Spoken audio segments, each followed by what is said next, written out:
were able to come back and enlighten us again.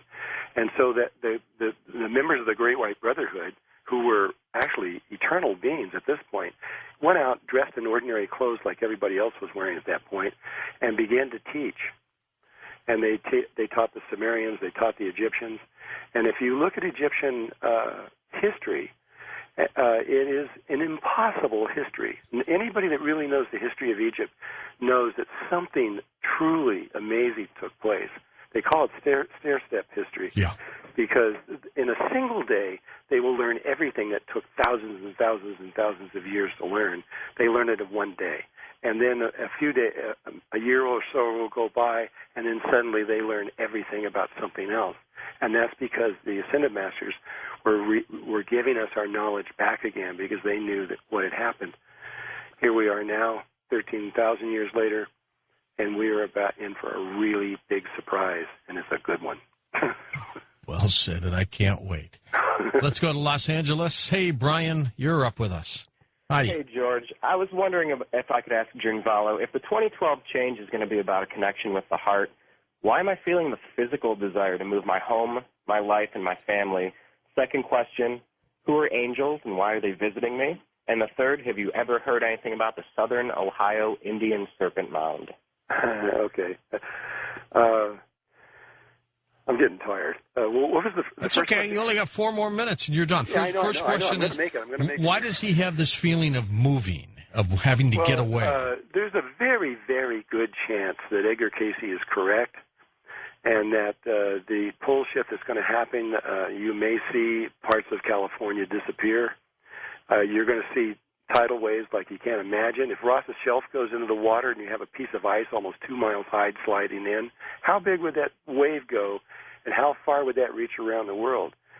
Being near ocean is not probably a good idea.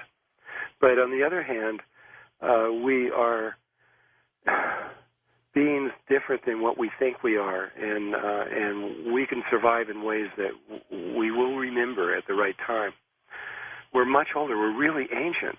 We just don't know it, and so you should follow your intuition. I mean, believe in yourself and do what you feel. Follow it.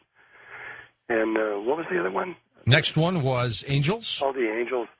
The angels are just beings like us, only on another dimensional level.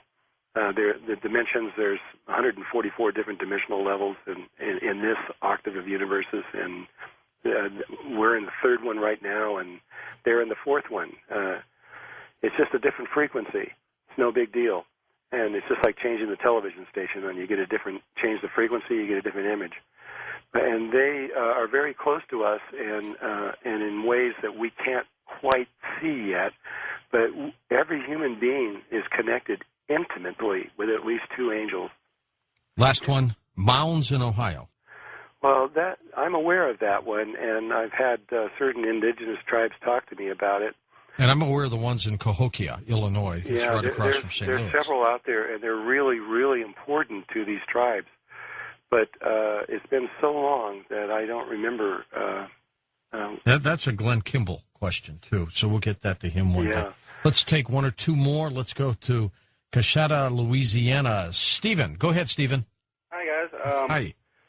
My comment is actually on what you said about the brain functioning with the magnetism in the Earth. Yeah. Uh-huh. Yeah.